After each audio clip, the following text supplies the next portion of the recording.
भारत माता की। मेरे प्यारे देशवासियों, मेरे परिवारजन, आज वो शुभ घड़ी है जब हम देश के लिए मर मिटने वाले, देश की आजादी के लिए अपना जीवन समर्पित करने वाले,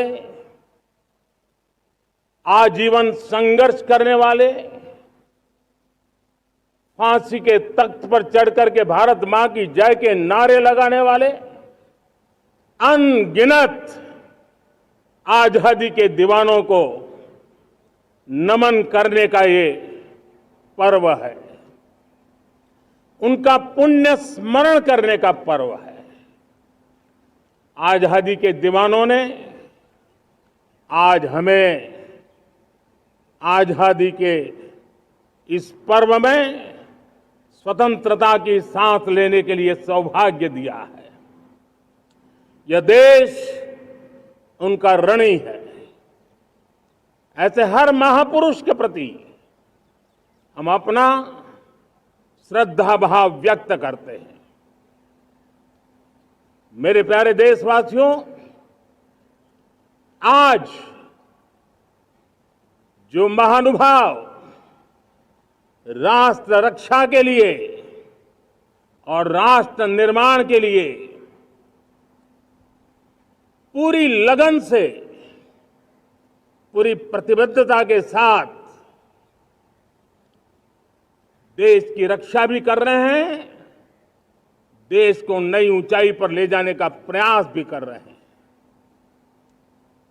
चाहे वो हमारा किसान हो, हमारा जवान हो, हमारे नौजवानों का हौसला हो, हमारी माताओं बहनों का योगदान हो, दलित हो, पीड़ित हो, शोषित हो, वंचित हो, अभावों के बीच भी स्वतंत्रता के प्रति उसकी निष्ठा, लोकतंत्र के प्रति उसकी श्रद्धा, ये पूरे विश्व के लिए एक प्रेरक घटना है। मैं आज ऐसे सभी को आदरपूर्वक नमन करता हूं। प्यारे देशवासियों, इस वर्ष और पिछले कुछ वर्षों से प्राकृतिक आपदा के कारण हम सबकी चिंता बढ़ती चली जा रही है। प्राकृतिक आपदा में अनेक लोगों ने अपने परिवारजन खोए हैं, संपत्ति खोई है, राष्ट्र ने भी पारावार नुकसान भोगा है। मैं आज उन सब के प्रति अपनी संवेदना व्यक्त करता हूं और मैं उन्हें विश्वास दिलाता हूं कि यह देश इस संकट की घड़ी में उन सब के साथ खड़ा है। मेरे प्यारे देशवासियों, हम जरा आजादी के पहले के वो दिन याद करें। सैकड़ों साल की गुलामी, हर कालखंड संघर्ष का रहा। युवा हो, बुजुर्ग हो, किसान हो, महिला हो, आदिवासी हो, उन्होंने गुलामी के खिलाफ जंग लड़ते रहे, अविरत जंग लड़ते रहे। इतिहास गवाह है कि 1857 के स्वातंत्र संग्राम जिसको हम याद करते हैं, उसके पूर्व भी हमारे देश के कई आदिवासी क्षेत्र थे जहां आजादी का जंग लड़ा जाता था। साथियों, गुलामी का इतना लंबा कालखंड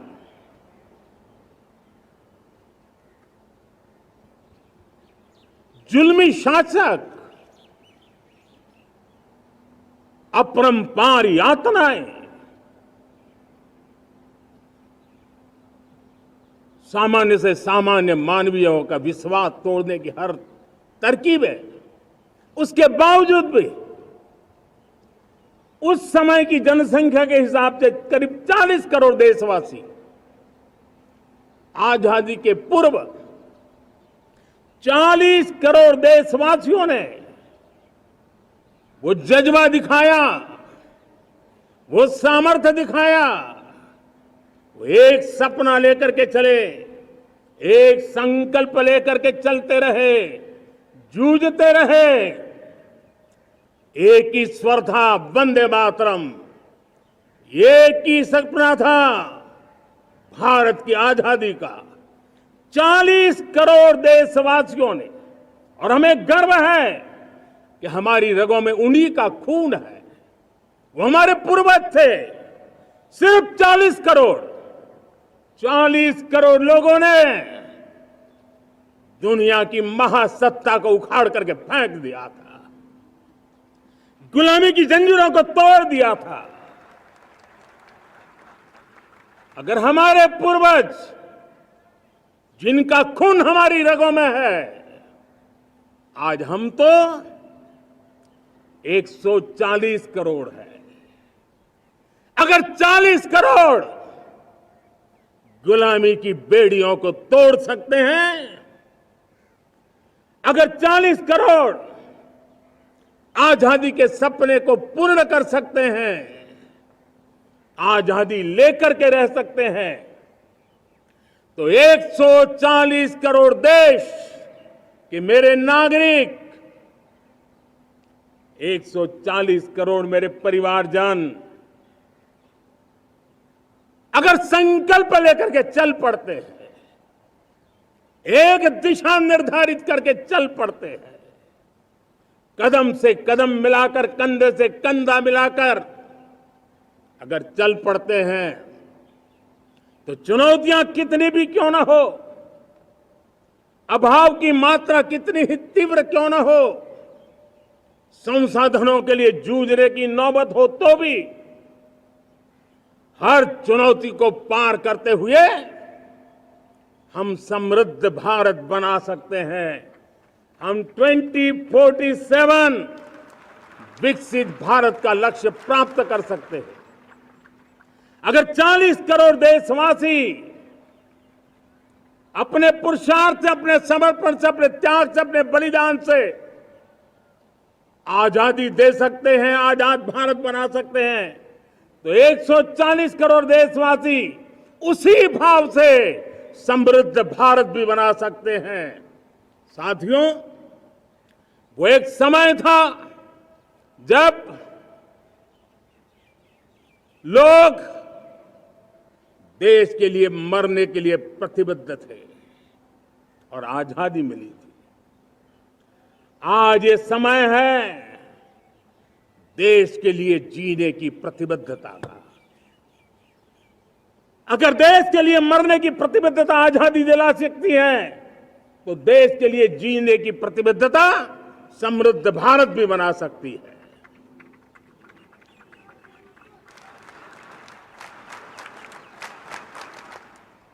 साथियों, विकसित भारत 2047 ये सिर्फ भाषण के शब्द नहीं है, इसके पीछे कठोर परिश्रम चल रहा है। देश के कोटि कोटि जनों के सुझाव लिए जा रहे हैं और हमने देशवासियों से सुझाव मांगे, और मुझे प्रसन्नता है कि मेरे देश के करोड़ों नागरिकों ने विकसित भारत 2047 के लिए अनगिनत सुझाव दिए हैं। हर देशवासी का सपना उसमें प्रतिबिंबित हो रहा है, हर देशवासी का संकल्प उसमें झलकता है। युवा हो, बुजुर्ग हो, गांव के लोग हो, शहर के लोग हो, किसान हो, कामदार हो, दलित हो, आदिवासी हो, पहाड़ों में रहने वाले लोग, शहरों में रहने वाले लोग हैं, हर किसी ने 2047 में जब देश आजादी का 100 साल मनाएगा तब तक विकसित भारत के लिए अनमोल सुझाव दिए हैं। और मैं जब इन सुझावों को देखता था मेरा मन प्रसन्न हो रहा था। उन्होंने क्या लिखा? कुछ लोगों ने कहा कि दुनिया का स्किल कैपिटल बनाने का सुझाव हमारे सामने रखा। 2047 विकसित भारत के लिए कुछ लोगों ने भारत को मैन्युफैक्चरिंग का ग्लोबल हब बनाने का सुझाव दिया। कुछ लोगों ने भारत की हमारी यूनिवर्सिटीज ग्लोबल बने इसके लिए सुझाव दिया। कुछ लोगों ने यह भी कहा कि क्या आजादी के इतने सालों के बाद हमारा मीडिया ग्लोबल नहीं होना चाहिए। कुछ लोगों ने यह भी कहा कि हमारा स्किल्ड युवा विश्व की पहली पसंद बनना चाहिए। कुछ लोगों ने सुझाव दिया भारत को जल्द से जल्द जीवन के हर क्षेत्र में आत्मनिर्भर बनना चाहिए। कई लोगों ने सुझाव दिया कि हमारे किसान जो मोटा अनाज पैदा करते हैं, जिसको हम श्री अन्न कहते हैं, उस सुपर फूड को दुनिया के हर डाइनिंग टेबल पर पहुंचाना है। हमें विश्व के पोषण को भी बल देना है और भारत के छोटे किसानों को भी मजबूती देनी है। कई लोगों ने सुझाव दिया कि देश में स्थानीय स्वराज की संस्थाओं से लेकर के अनेक इकाइयां हैं, उन सब में गवर्नेंस के रिफॉर्म की बहुत जरूरत है। कई लोगों ने लिखा कि न्याय के अंदर जो विलंब हो रहा है उसके प्रति चिंता जाहिर की और यह भी कहा कि हमारे देश में न्याय व्यवस्था में रिफॉर्म की बहुत बड़ी जरूरत है। कई लोगों ने लिखा कि कई ग्रीनफील्ड सिटीज बनाने की अब समय की मांग है। किसी ने बढ़ती हुई प्राकृतिक आपदाओं के बीच शासन प्रशासन में कैपेसिटी बिल्डिंग के लिए एक अभियान चलाने का सुझाव दिया। बहुत सारे लोगों ने यह सपना भी देखा है कि अंतरिक्ष में भारत का स्पेस स्टेशन जल्द से जल्द बनना चाहिए। किसी ने कहा भारत की जो पारंपरिक ट्रेडिशनल मेडिसिन है, हमारी औषधि है, दुनिया जब आज होलिस्टिक हेल्थ केयर की तरफ जा रही है तब हमें भारत की पारंपरिक औषधियां और वेलनेस हब के रूप में भारत को विकसित करना चाहिए। कोई कहते हैं कि अब देर नहीं होनी चाहिए, भारत जल्द से जल्द दुनिया की तीसरी सबसे बड़ी इकोनॉमी बनना चाहिए। साथियों, मैं इसलिए पढ़ रहा था कि मेरे देशवासियों ने सुझाव दिए, मेरे देश के सामान्य नागरिक ने ये सुझाव हमें दिए हैं। मैं समझता हूं जब देशवासियों की इतनी विशाल सोच हो, देशवासियों के इतने बड़े सपने हो, देशवासियों की इन बातों में जब संकल्प झलकते हो तब हमारे भीतर एक नया संकल्प दृढ़ बन जाता है, हमारे मन में आत्मविश्वास नई ऊंचाई पर पहुंच जाता है। और साथियों, देशवासियों का ये भरोसा सिर्फ कोई इंटेलेक्चुअल डिबेट नहीं है, ये भरोसा अनुभव से निकला हुआ है। ये विश्वास लंबे कालखंड के परिश्रम की पैदावार है और इसलिए देश का सामान्य मानव याद करता है जब लाल किले से कहा जाता है कि हिंदुस्तान के 18,000 गांवों में समय सीमा में बिजली पहुंचाएंगे और वो काम हो जाता है, तब भरोसा मजबूत हो जाता है। जब यह तय होता है कि आजादी के इतने सालों के बाद भी 2.5 करोड़ परिवार ऐसे हैं जहां बिजली नहीं है, वो अंधेरे में जिंदगी गुजारते हैं, 2.5 करोड़ घरों में बिजली पहुंच जाती है, तब सामान्य मानवीय का भरोसा बढ़ जाता है। जब लाल किले से स्वच्छ भारत की बात कही जाए, तब इस देश के अग्रिम हरोर पंक्ति में बैठे हुए लोग हो, गांव के लोग हो, गरीब बस्ती में रहने वाले लोग हो, छोटे छोटे बच्चे हो, हर परिवार के अंदर स्वच्छता का वातावरण बन जाए, स्वच्छता की चर्चा हो, स्वच्छता के संदर्भ में एक दूसरे को रोक टोकने का निरंतर प्रयास चलता रहे। मैं समझता हूं कि ये भारत के अंदर आई हुई नई चेतना का प्रतिबिंब है। जब देश के सामने लाल किले से कहा जाए कि आज हमारे परिवारों में 3 करोड़ परिवार ऐसे हैं जिनके घर में नल से जल मिलता है, आवश्यक है हमारे इन परिवारों को पीने का शुद्ध पानी पहुंचे। जल जीवन मिशन के तहत इतने कम समय में नए 12 करोड़ परिवारों को जल जीवन मिशन के तहत नल से जल पहुंच रहा है। आज 15 करोड़ परिवार इसके लाभार्थी बन चुके हैं। हमारे कौन लोग वंचित थे इन व्यवस्थाओं से? कौन पीछे रह गए थे? समाज के अग्रिम पंक्ति के लोग इसके लिए अभाव में नहीं जीते थे। मेरे दलित, मेरे पीड़ित, मेरे शोषित, मेरे आदिवासी भाई बहन, मेरे गरीब भाई बहन, मेरे झुग्गी झोपड़ी में जिंदगी गुजारने वाले लोग, वही तो इन चीजों के अभाव में जी रहे थे।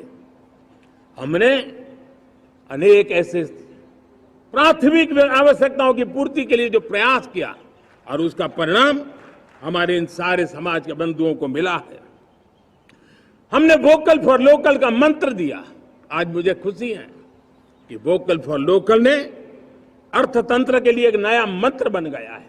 हर डिस्ट्रिक्ट अपनी पैदावार के लिए गर्व करने लगा है। 1 डिस्ट्रिक्ट 1 प्रोडक्ट का माहौल बना है।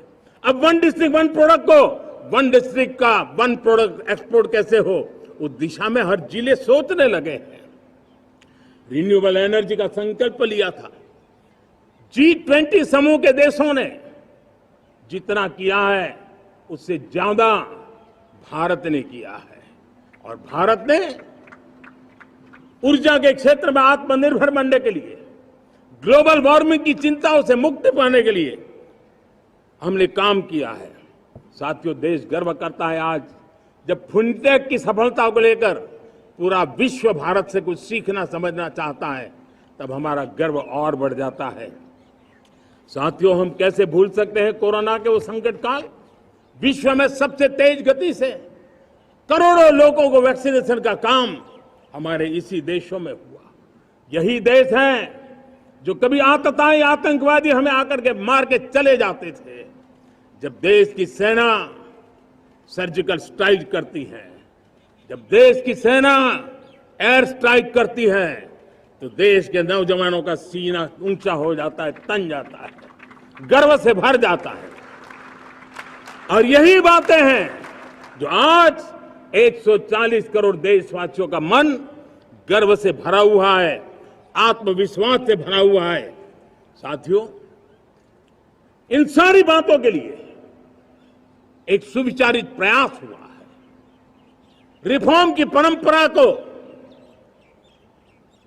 सामर्थ्य दिया गया है, नक्कर तरीकों के, नक्कर लक्ष्य को लेकर के।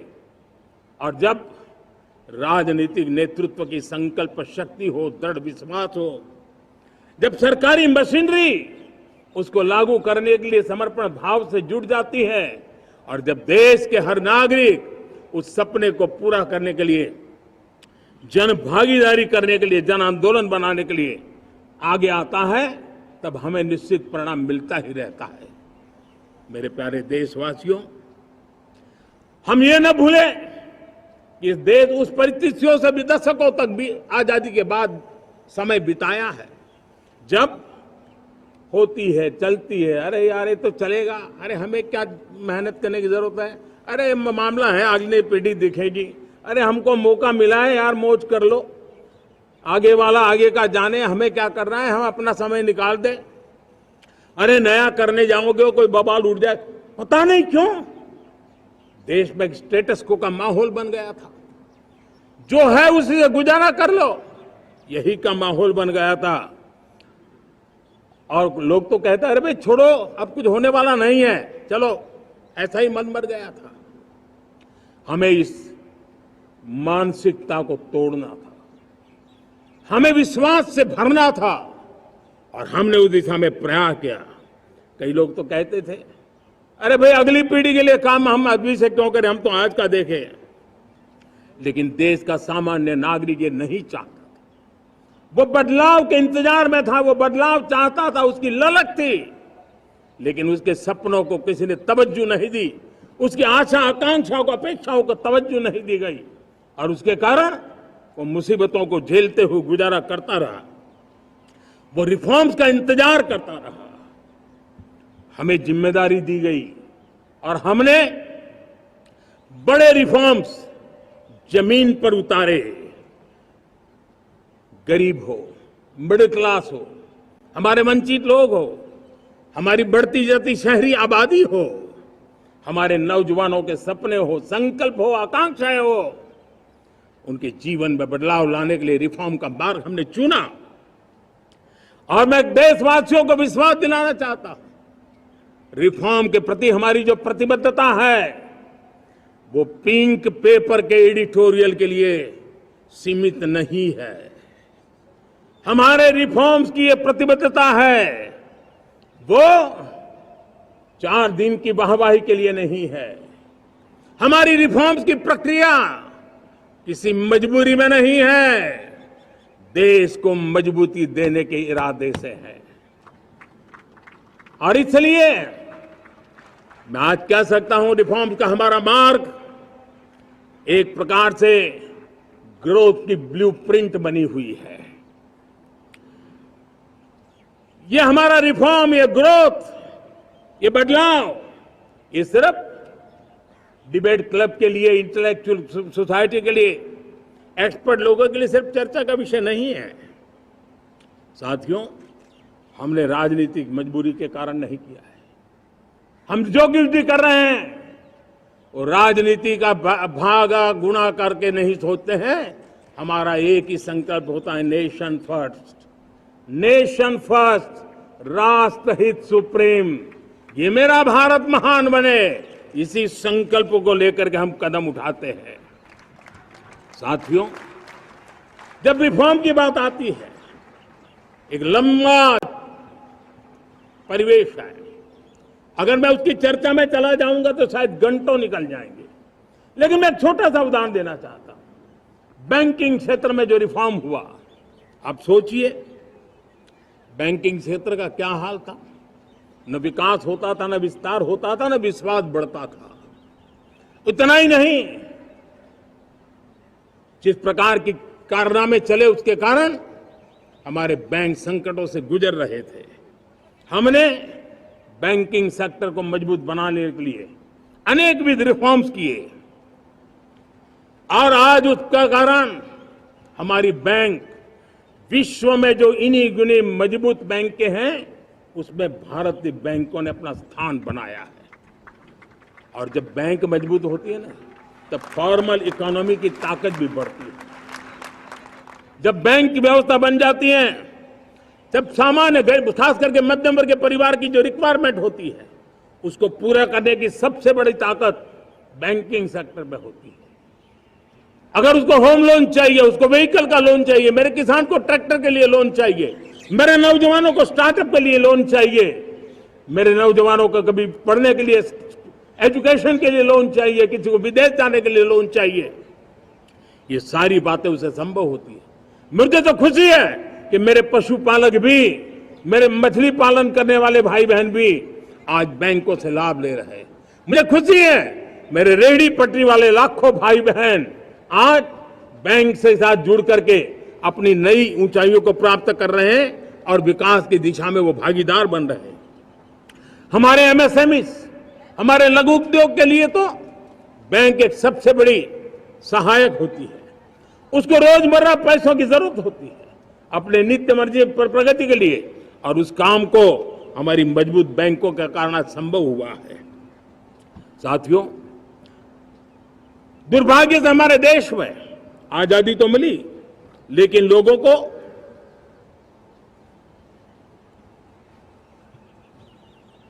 एक प्रकार से माई बाप कल्चर से गुजरना पड़ा।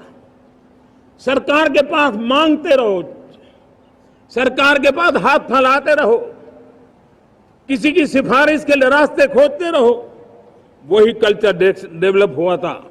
आज हमने गवर्नेंस के इस मॉडल को बदला है। आज सरकार खुद लाभार्थी हितार्थी के पास जाती है। आज सरकार खुद उसके घर गैस का चूल्हा पहुंचाती है। आज सरकार खुद उसके घर पानी पहुंचाती है। आज सरकार खुद उसके घर बिजली पहुंचाती है। आज सरकार खुद उसको आर्थिक मदद दे करके विकास के नए आयामों को सर करने के लिए प्रेरित करती है, प्रोत्साहित करती है। आज सरकार खुद नौजवान के स्किल डेवलपमेंट के लिए अनेकविध कदम उठा रही है। साथियों, बड़े रिफॉर्म्स के लिए हमारी सरकार बहुत ही प्रतिबद्ध है और हम इसी के द्वारा देश में प्रगति की राह को चुनना चाहते हैं। साथियों, देश में नई व्यवस्थाएं बन रही है। देश को आगे ले जाने के लिए अनेक वित्त नीतियों को, अनेक वित्त पॉलिसीज को निरंतर बनाया जाए और नए सिस्टम पर देश का भरोसा भी बढ़ता रहता है, निरंतर बढ़ता रहता है। आज जो 20-25 साल का नौजवान है, जो 10 साल पहले जब 12-15 साल की उम्र का नौजवान था, उसने अपनी आंखों के सामने ये बदलाव देखा है। 10 साल के भीतर भीतर उसके सपनों को आकार मिला है, धार मिली है और उसके आत्मविश्वास में एक नई चेतना जगी है और वही देश का एक नया सामर्थ्य के रूप में उभरना है। आज विश्व भर में भारत की साख बढ़ी है, भारत के प्रति देखने का नजरिया बदला है। आज विश्व में युवाओं के लिए संभावनाओं के द्वार खुले हैं। रोजगार के अनगिनत नए अवसर जो शायद आजादी के इतने सालों के बाद भी नहीं आए थे, वो आज उनके दरवाजे पर दस्तक दे रहे हैं। संभावनाएं बढ़ती गई हैं, नए मौके बन रहे हैं। मेरे देश के युवाओं को अब धीरे धीरे चलने का इरादा नहीं है। मेरा देश का नौजवान इंक्रीमेंटल प्रगति में विश्वास नहीं करता। मेरा देश का नौजवान छलांग मारने के मूड में है। वो छलांग मार के नई सिद्धियों को प्राप्त करने के मूड में है। मैं कहना चाहूंगा, भारत के लिए गोल्डन एरा है। वैश्विक परिस्थितियों की तुलना में भी देखें, ये गोल्डन एरा है। ये हमारा स्वर्णिम कालखंड है। मेरे प्यारे देशवासियों, ये अवसर हमें जाने नहीं देना है। ये मौका हमें जाने नहीं देना चाहिए और इसी मौके को पकड़ करके अपने सपने और संकल्पों को लेकर के चल पड़ेंगे तो हम देश की स्वर्णिम भारत की जो अपेक्षा और हमें विकसित भारत का 2047 का लक्ष्य हम पूरा करके रहेंगे। हम सदियों की बेड़ियों को तोड़ करके निकले हैं। आज टूरिज्म का क्षेत्र हो, एमएसएमई का क्षेत्र हो, एजुकेशन हो, हेल्थ सेक्टर हो, ट्रांसपोर्ट सेक्टर हो, खेती और किसानी का सेक्टर हो, हर सेक्टर में एक नया आधुनिक सिस्टम बन रहा है। हम विश्व की बेस्ट प्रैक्टिसेस को भी आगे देख रखते हुए हम हमारे देश की परिस्थितियों के अनुसार आगे बढ़ना चाहते हैं। हर सेक्टर में आधुनिकता की जरूरत है, नएपन की जरूरत है, टेक्नोलॉजी को जोड़ने की जरूरत है और हर सेक्टर में हमारी नई नीतियों के कारण इन सारे क्षेत्रों में एक नया सपोर्ट मिल रहा है, नई ताकत मिल रही है। हमारे सारे अवरोध हटे, हमारी बंदी से दूर हो, हम पूरे सामर्थ्य के साथ चल पड़े, खिल उठे, सपनों को पा करके रहे, सिद्धि को हम अपने निकट देखें, हम आत्मसात करें, उस दिशा में हम चलना है। अब आप देखिए कितना बड़ा बदलाव रहा है।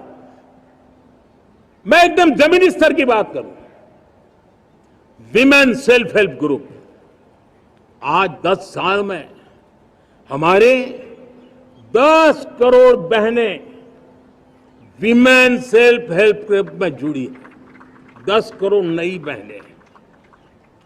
हमें गर्व हो रहा है कि हमारे सामान्य परिवार की गांव की 10 करोड़ महिलाएं आर्थिक रूप से आत्मनिर्भर बन रही हैं।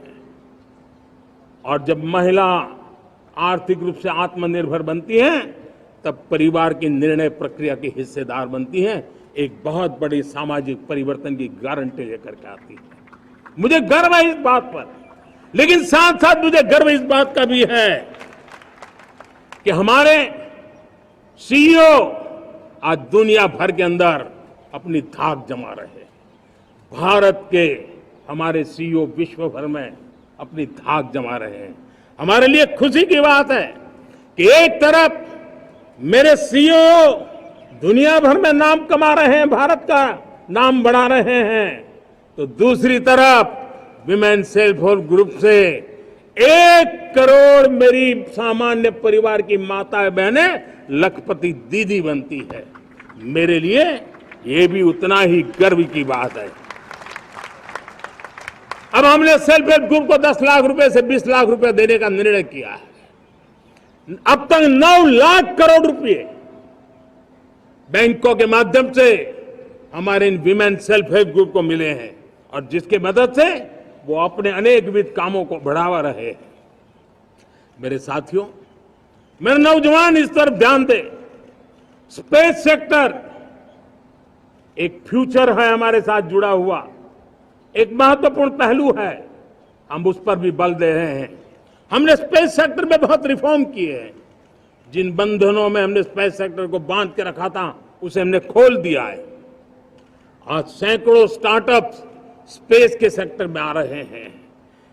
वाइब्रेंट बनता जाता हमारा स्पेस सेक्टर भारत को एक शक्तिशाली राष्ट्र बनाने का एक महत्वपूर्ण अंग है, और हम इसको दूर की सोच के साथ मजबूती दे रहे हैं। आज private satellite, private rocket launch हो रहे हैं। ये गर्व की बात है। आज मैं कह सकता हूं, जब नीति सही होती है, नियत सही होती है और पूर्ण समर्पण से राष्ट्र का कल्याण यही मंत्र होता है, तो निश्चित परिणाम हम प्राप्त करके रहते हैं। मेरे प्यारे देशवासियों, आज देश में नए अवसर बने, तब मैं कह सकता हूं 2 चीजें और हुई जिसने विकास को एक गति दी है, विकास को एक नई छलांग दी है। और ये है, पहला है आधुनिक इंफ्रास्ट्रक्चर का निर्माण। हमने इंफ्रास्ट्रक्चर को आधुनिक बनाने की दिशा में बहुत बड़े कदम उठाए हैं। और दूसरी तरफ सामान्य मानवीय के जीवन में जो बाधाएं हैं, ईज ऑफ लिविंग का हमारा जो सपना है, उस पर भी हमने उतना ही बल दिया है। पिछले 1 दशक में अभूतपूर्व इंफ्रास्ट्रक्चर का विकास हुआ है। रेल हो, रोड हो, एयरपोर्ट हो, पोर्ट हो, ब्रॉडबैंड कनेक्टिविटी हो, गांव-गांव नए स्कूल बनाने की बात हो, जंगलों में स्कूल बनाने की बात हो, दूर सुदूर इलाकों में अस्पताल बनाने की बात हो, आरोग्य मंदिर बनाने की बात हो, मेडिकल कॉलेजों का काम हो, आयुष्मान आरोग्य मंदिरों का निर्माण चलता हो, 60,000 से ज्यादा अमृत सरोवर बने हो, 2 लाख पंचायतों तक ऑप्टिकल फाइबर नेटवर्क पहुंचा हो, नहरों का एक बहुत बड़ा जाल बिछाया जा रहा हो, 4 करोड़ पक्के घर बनना, गरीबों को एक नया आश्रय मिलना, 3 करोड़ नए घर बनाने के संकल्प के साथ आगे बढ़ने की हमारी कोशिश हो।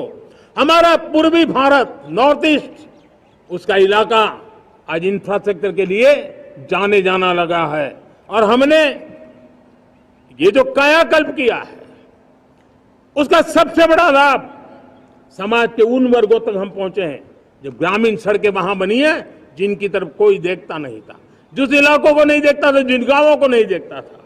दलित हो, पीड़ित हो, शोषित हो, वंचित हो, पिछड़े हो, आदिवासी हो, जंगल में रहने वाले हो, दूर सुदूर पहाड़ों में रहने वाले हो, सीमावर्ती स्थान पर रहने वाले हो, हमने उनकी आवश्यकता की पूर्ति की है।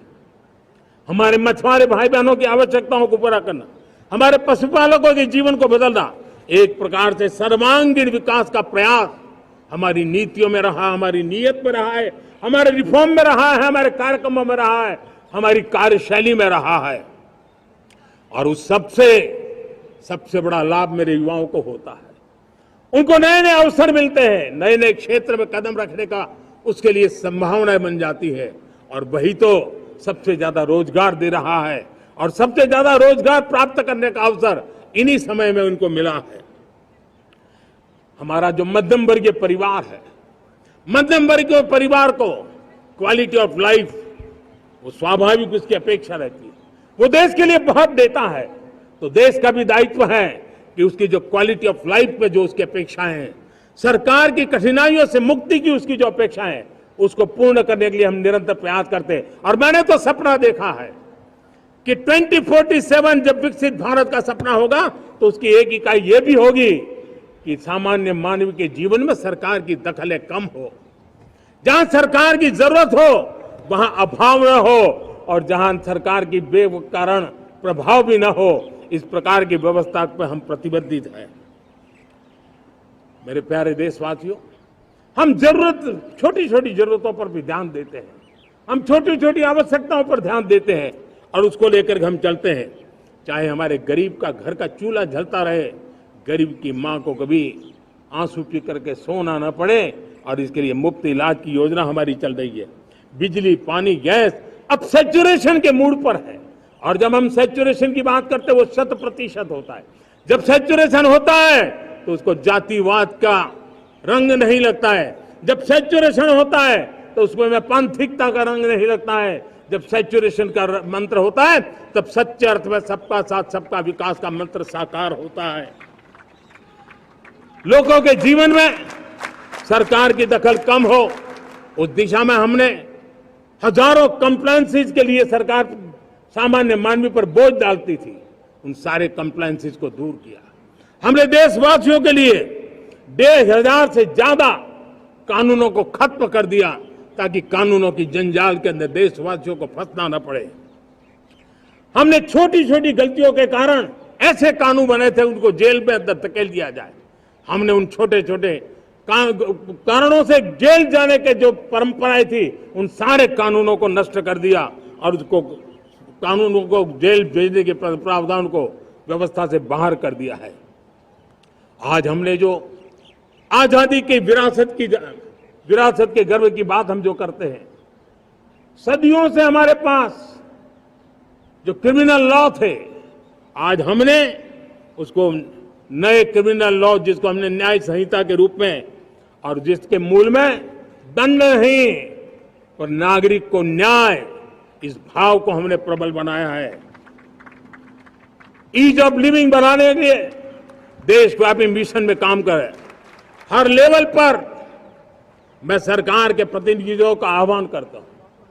मैं जनप्रतिनिधि, वो किसी भी दल के क्यों ना हो, किसी भी राज्य के क्यों ना हो, सबसे आग्रह करता हूं कि हमने एक मिशन मोड में ईज ऑफ लिविंग के लिए कदम उठाने चाहिए। मैं हमारे युवाओं को, प्रोफेशनल्स को, सबको मैं कहना चाहता हूं, आप अपने स्थान पर जहां पर आपको छोटी छोटी दिक्कतें होती है, आप उसके सॉल्यूशन को लेकर के सरकार को चिट्ठी लिखते रहिए। सरकार को बताइए कि बिना कारण की कठिनाई आए उसको दूर करने से कोई नुकसान नहीं है। मैं पक्का मानता हूं आज सरकारें संवेदनशील है। हर सरकार, स्थानीय स्वराज्य की संस्था होगी या राज्य सरकार होगी या केंद्र सरकार होगी, उसको तवज्जो देगी। गवर्नेंस में रिफॉर्म्स, ये हमें विकसित भारत 2047 के सपने के लिए हमने उसको जोर लगा करके आगे बढ़ाना होगा, ताकि सामान्य मानवी के जीवन में अवकाश ही अवकाश पैदा हो, रुकावटें खत्म होती चली जाए। नागरिकों का डिग्निटी ऑफ सिटीजन, नागरिकों के जीवन में सम्मान मिले। डिलीवरी के संबंध में कभी किसी को ये कहने की मोहब्बत ना आया कि ये तो मेरा हक था कि मुझे मिला नहीं, उसको खोजना न पड़े। सरकार के गवर्नेंस में डिलीवरी सिस्टम को और मजबूती चाहिए। आप देखिए, देश में जब हम रिफॉर्म की बात करते हैं, आज देश में करीब 3 लाख संस्थाएं काम कर रही है, चाहे पंचायत हो, नगर पंचायत हो, नगर पालिका हो, महानगर पालिका हो, यूटी हो, स्टेट हो, डिस्ट्रिक्ट हो, केंद्र, छोटी मोटी 3 लाख करीब करीब इकाइयां हैं। अगर ये हमारे 3 लाख इकाइयों को मैं आज आह्वान करता हूं कि अगर आप साल में अपने स्तर पर जिन चीजों की जरूरत है सामान्य मानवी के लिए 2 रिफॉर्म करें। ज्यादा नहीं कह रहा हूं मेरे साथियों, एक पंचायत हो, एक राज्य सरकार हो, कोई विभाग हो, सिर्फ एक साल में 2 रिफॉर्म और उसको जमीन पर उतारें। आप देखिए, हम देखते ही देखते एक साल में करीब करीब 25-30 लाख रिफॉर्म कर सकते हैं। जब 25-30 लाख रिफॉर्म हो जाए तब सामान्य मानवी का विश्वास कितना बढ़ जाएगा, उसकी शक्ति राष्ट्र को नई ऊंचाई पर ले जाने में कितनी काम आएगी। और इसलिए हम अपने स्तर पर होती है चलती से मुक्ति पाकर के बदलावों के लिए आगे आए, हिम्मत के साथ आगे आए। और सामान्य मानवी की जरूरत, छोटी छोटी जरूरत होती है, पंचायत लेवल पर भी वो मुसीबतें झेल रहा है, उन मुसीबतों से हम मुक्ति दिलाएं तो मुझे पक्का विश्वास है कि हम सपनों को पार कर सकते हैं। मेरे प्यारे देशवासियों, आज देश आकांक्षाओं से भरा हुआ है। हमारे देश का नौजवान नई सिद्धियों को चूमना चाहता है, नए नए शिखरों पर वो कदम रखना चाहता है। और इसलिए हमारी कोशिश है हर सेक्टर में कार्य को हम गति दें, तेज गति दें। और उसके द्वारा पहले हम हर सेक्टर में नए अवसर पैदा करें। दूसरा, ये बदलती हुई व्यवस्थाओं के लिए जो सपोर्टिव इंफ्रास्ट्रक्चर चाहिए, उन इंफ्रास्ट्रक्चर पर हम बदलाव के मजबूती देने की दिशा में काम करें। और तीसरी बात है, नागरिकों की मूलभूत सुविधाओं के विषय में हम प्राथमिकता दें, उसको बल दें। इन तीनों भारत में एक एस्पिरेशनल सोसाइटी का निर्माण किया है और उसके परिणाम स्वरूप आज समाज खुद एक विश्वास से भरा हुआ है। हमारे देशवासियों की आकांक्षा है, उनके एस्पिरेशंस, हमारे नौजवानों की ऊर्जा हमारे देश के सामर्थ्य के साथ जोड़ करके हम आगे बढ़ने की एक ललक लेकर के चल रहे हैं। मुझे विश्वास है रोजगार और स्वरोजगार नए रिकॉर्ड के अवसर पर हम काम किया है। प्रति व्यक्ति आज आय दोगुनी करने में हम सफल हुए हैं। ग्लोबल ग्रोथ में भारत का योगदान बड़ा है। भारत का एक्सपोर्ट लगातार बढ़ रहा है। विदेशी मुद्रा भंडार लगातार बढ़ा हुआ है, पहले से 2 गुना पहुंचा है। ग्लोबल संस्थानों का भारत के प्रति भरोसा बढ़ा है। मुझे विश्वास है भारत की दिशा सही है, भारत की गति तेज है और भारत के सपनों में सामर्थ्य है। लेकिन इन सबके साथ संवेदनशीलता का हमारा मार्ग हमारे लिए ऊर्जा में एक नई चेतना भरता है। मम भाव हमारे कार्य की शैली है। समभाव भी चाहिए, मम भाव भी चाहिए, उसको लेकर के हम चल रहे हैं। साथियों, मैं जब कोरोना काल को याद करता हूं, कोरोना की वैश्विक महामारी के बीच सबसे तेजी से इकोनॉमी को बेहतर बनाने वाला कोई देश है तो वो देश भारत है। तब लगता है कि हमारी दिशा सही है। जब जात पात मत पंथ ऊपर उठकर हर घर तिरंगा फहराया जाता है, तब लगता है देश की दिशा सही है। आज पूरा देश तिरंगा है, हर घर तिरंगा है। न कोई जात है, न कोई पात है, न कोई ऊंच है, न कोई नीच है, सभी भारतीय है। यही तो हमारी दिशा की ताकत है। जब हम 25 करोड़ लोगों को गरीबी से बाहर निकालते हैं, तब हमारा विश्वास पक्का हो जाता है कि हमने गति को बराबर मेंटेन किया है और सपनों को साकार करना दूर नहीं है। जब 100 से अधिक आकांक्षी जिले अपने अपने राज्य के अच्छे जिलों की स्पर्धा कर रहे हैं, बराबरी करने लगे हैं, तो हमें लगता है कि हमारी दिशा और गति दोनों सामर्थ्यवान है। जब हमारे उन आदिवासी साथियों को वो मदद मिलती है, पीएम जनमन के द्वारा उनको जो योजनाएं पहुंची थी, आबादी बहुत छोटी है, लेकिन बहुत दूर सुदूर इलाकों में छुटपुट परिवार रहते हैं, हमने उनको खोज के निकाला है, उनके लिए चिंता की है, तब लगता है कि संवेदनशीलता से जब काम करते हैं तब संतोष कितना मिलता है। वर्किंग वुमेन के लिए पेड मैटरनिटी लीव 12 हफ्ते से बढ़ा करके 26 हफ्ते कर देते हैं, तब सिर्फ नारी का सम्मान ही करते इतना नहीं है, नारी के प्रति संवेदनशील भाव से निर्णय करते इतना नहीं, लेकिन उसके गोद में जो बच्चा पला है ना, उसको एक उत्तम नागरिक बनाने के लिए मां की जो जरूरत है उसमें सरकार रुकावट न बने, इस संवेदनशील भावना से उस निर्णय को हम करते हैं। जब मेरे दिव्यांग भाई बहन भारतीय साइन लैंग्वेज की बात हो या तो सुगम्य भारत का अभियान हो, उसको लगता है कि अब मेरी भी डिग्निटी है, मेरे प्रति देश के नागरिक सम्मान के भाव से देखता है। और पैरालंपिक में तो हमारे खिलाड़ी नई नई ताकत दिखाने लगे हैं, तब लगता है कि ये जो मेरा मम भाव है, हम सबका मम भाव है, उसकी ताकत नजर आती है। हमारे ट्रांसजेंडर समाज के प्रति हम जिस संवेदना के साथ निर्णय बना रहे हैं, हम नए नए कानून बना रहे हैं, उनको सम्मान का जीवन देने के लिए हम प्रयास कर रहे हैं, तब बदलाव की हमारी दिशा सही दिखता है। सेवा भाव से किए गए इन कामों का जो त्रिविध मार्गों से हम चले हुए, इन कामों का एक सीधा सीधा लाभ आज उसके परिणाम के रूप में हमें नजर आ रहा है। 60 साल बाद लगातार तीसरी बार आपने हमें देश सेवा का मौका दिया है।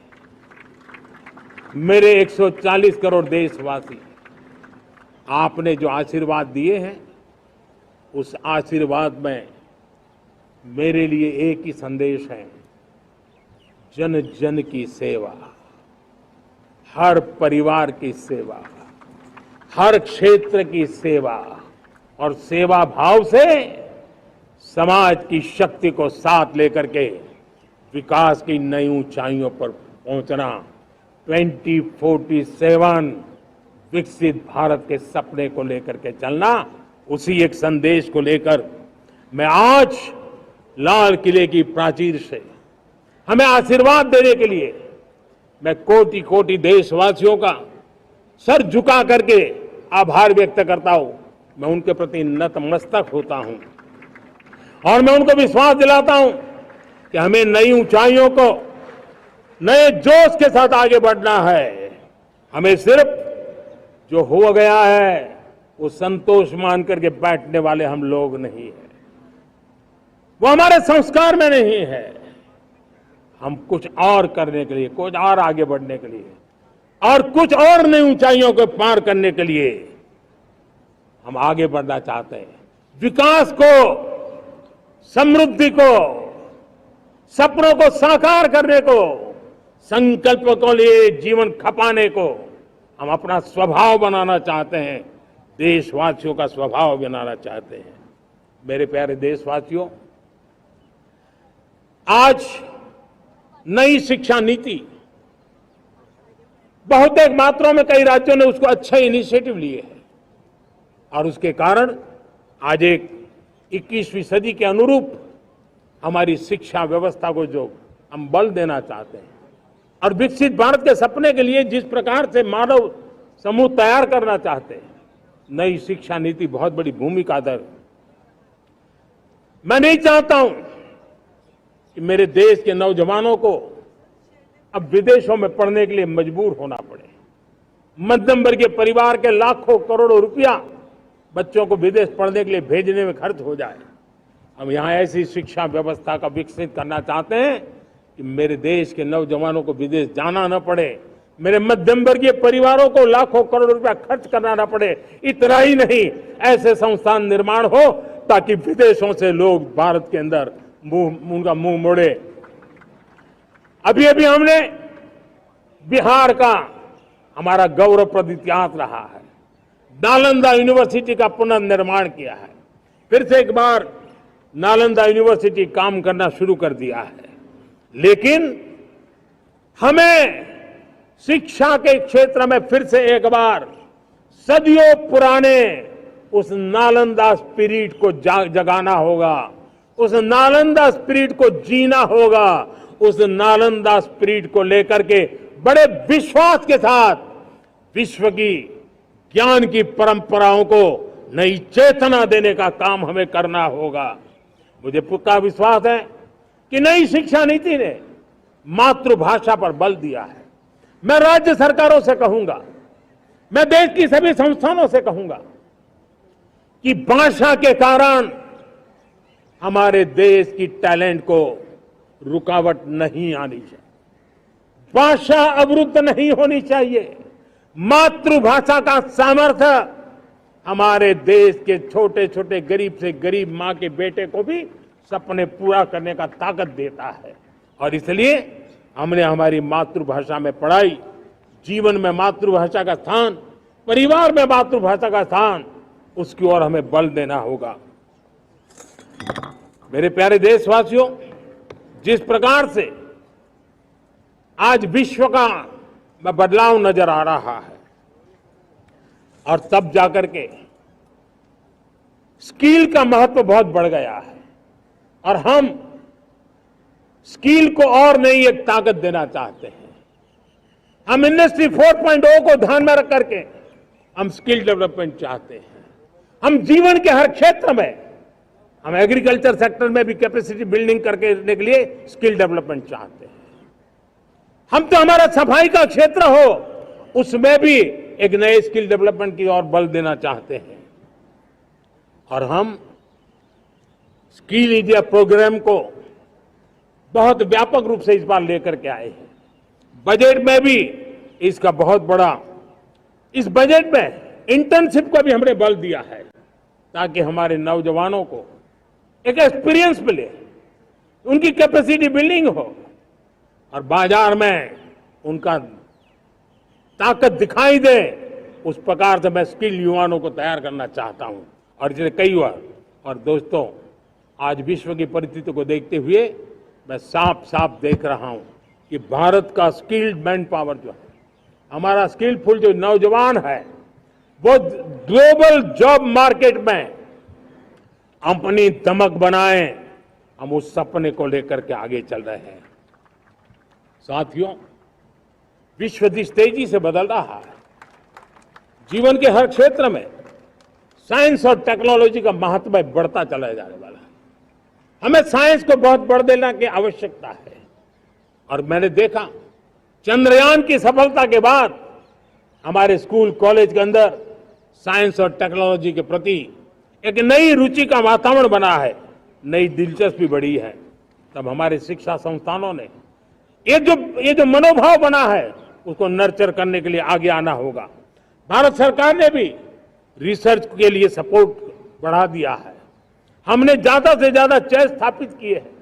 हमने नेशनल रिसर्च फाउंडेशन बना करके हमने उसको एक कानूनी परिवेश में ला करके स्थायी रूप से एक व्यवस्था विकसित की है ताकि रिसर्च को लेकर के निरंतर बल मिले और ये रिसर्च फाउंडेशन उस काम को करे। मेरे बड़े गर्व की बात है कि बजट में हमने 1 लाख करोड़ रुपया रिसर्च और इनोवेशन के लिए हमने देने का निर्णय किया है ताकि हमारे देश के नौजवान के पास जो आइडियाज है, उस आइडियाज को हम जमीन पर उतार पाए। साथियों, आज भी हमारे देश में मेडिकल एजुकेशन के लिए हमारे बच्चे बाहर जा रहे हैं। वैसा कहा मैंने, बहुत ज्यादातर मध्यम वर्गीय परिवार के, उनके लाखों करोड़ों रुपए खर्च हो जाते हैं। और तब जाकर के हमने पिछले 10 साल में मेडिकल सीटों को करीब करीब 1 लाख कर दिया। आज मैं करीब करीब 25,000 युवा हर साल विदेश में मेडिकल एजुकेशन के लिए जाते हैं और ऐसे ऐसे देश में जाना पड़ रहा है, कभी कभी तो मैं सुनता हूं तो हैरान हो जाता हूं। और इसलिए हमने तय किया है कि अगले 5 साल में मेडिकल लाइन में 75,000 नई सीटें बनाई जाएगी। मेरे प्यारे देशवासियों, विकसित भारत 2047 वो स्वस्थ भारत भी होना चाहिए।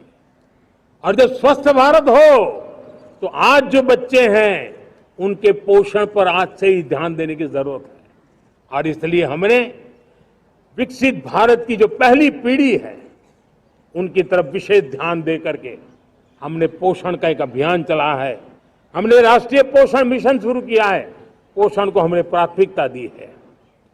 मेरे प्यारे देशवासियों, हमारी कृषि व्यवस्था को ट्रांसफॉर्म करना बहुत जरूरी है, समय की मांग है। हम सदियों से जिस परंपरा में दबे हुए हैं, जकड़े हुए हैं, उससे मुक्ति पानी होगी और हमारे किसानों को उसके लिए हम मदद भी दे रहे हैं। हम उसको ट्रांसफॉर्म करने की दिशा में लगातार काम करते आए हैं। आज आसान ऋण दे रहे हैं किसानों को, टेक्नोलॉजी की मदद दे रहे हैं। किसान जो पैदावार करता है उसको वैल्यू एडिशन के लिए हम काम कर रहे हैं। उसके लिए मार्केटिंग के लिए पूरा प्रबंध करते हैं ताकि उसको एंड टू एंड हर जगह पे हैंड होल्डिंग की व्यवस्था हो। उस दिशा में हम काम कर रहे हैं। आज जब धरती माता के प्रति सारा विश्व चिंतित है, जिस प्रकार से उर्वरक के कारण हमारी धरती माता की शहद दिनों दिन बिगड़ता जा रही है, हमारी धरती माता की उत्पादकता क्षमता खत्म होती चली जा रही है, कम होती चली जा रही है। और उस समय मैं मेरे देश के लाखों किसानों का आभार व्यक्त करना चाहता हूं जिन्होंने प्राकृतिक खेती का रास्ता चुना है और हमारी धरती माता की सेवा करने का भी उन्होंने बीड़ा उठाया है। और इस बार बजट में भी हमने प्राकृतिक खेती को बल देने के लिए बहुत बड़ी योजनाओं के साथ बहुत बड़ा बजट में प्रावधान किया है। मेरे प्यारे देशवासियों, आज दुनिया की स्थिति में देखता हूं, पूरा विश्व होलिस्टिक हेल्थ केयर की तरफ मुड़ रहा है और तब उनको ऑर्गेनिक फूड ये उनकी प्रथम पसंद बनी है। आज विश्व के लिए ऑर्गेनिक फूड का अगर कोई फूड बास्केट बन सकता है तो मेरे देश का किसान बना सकता है, मेरा देश बन सकता है। और इसलिए हम आने वाले दिनों में उस सपने को लेकर के आगे चलना चाहते हैं ताकि ऑर्गेनिक फूड की जो विश्व की मांग है, उस ऑर्गेनिक फूड का बास्केट हमारा देश कैसे बने, किसानों का जीवन आसान बने, गांव में टॉप क्लास इंटरनेट कनेक्टिविटी मिले, किसानों को स्वास्थ्य सुविधाएं मिले, किसान के बच्चों को पढ़ने के लिए स्मार्ट स्कूल अवेलेबल हो, किसान के बच्चों को रोजगार उपलब्ध हो। छोटी छोटे खेती के टुकड़ों पर पूरा परिवार आज जीना बड़ा मुश्किल हो रहा है, तब उनके नौजवानों के लिए वो स्किल मिले ताकि उनके नए रोजगार मिले, नए आय के साधन बने। इसका एक कॉम्प्रिहेंसिव प्रयास हम कर रहे हैं। बीते वर्षों में वुमेन लेड डेवलपमेंट मॉडल पर हमने काम किया है। इनोवेशन हो, एम्प्लॉयमेंट हो, एंटरप्रेन्योरशिप हो, हर सेक्टर में महिलाओं के कदम बढ़ते जा रहे हैं। महिलाएं सिर्फ भागीदारी बढ़ा रही है ऐसा नहीं, महिलाएं नेतृत्व दे रही है। आज अनेक क्षेत्रों में, आज हमारे रक्षा क्षेत्र में देखिए, हमारा एयरफोर्स हो, हमारी आर्मी हो, हमारी नेवी हो, हमारा स्पेस सेक्टर हो, आज हमारी महिलाओं का हम दमखम देख रहे हैं देश के लिए।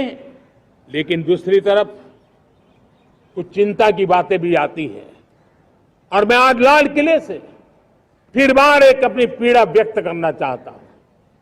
एक समाज के नाते हमें गंभीरता से सोचना होगा कि हमारी माताओं, बहनों, बेटियों के प्रति जो अत्याचार हो रहे हैं, उसके प्रति देश का आक्रोश है, जन सामान्य का आक्रोश है।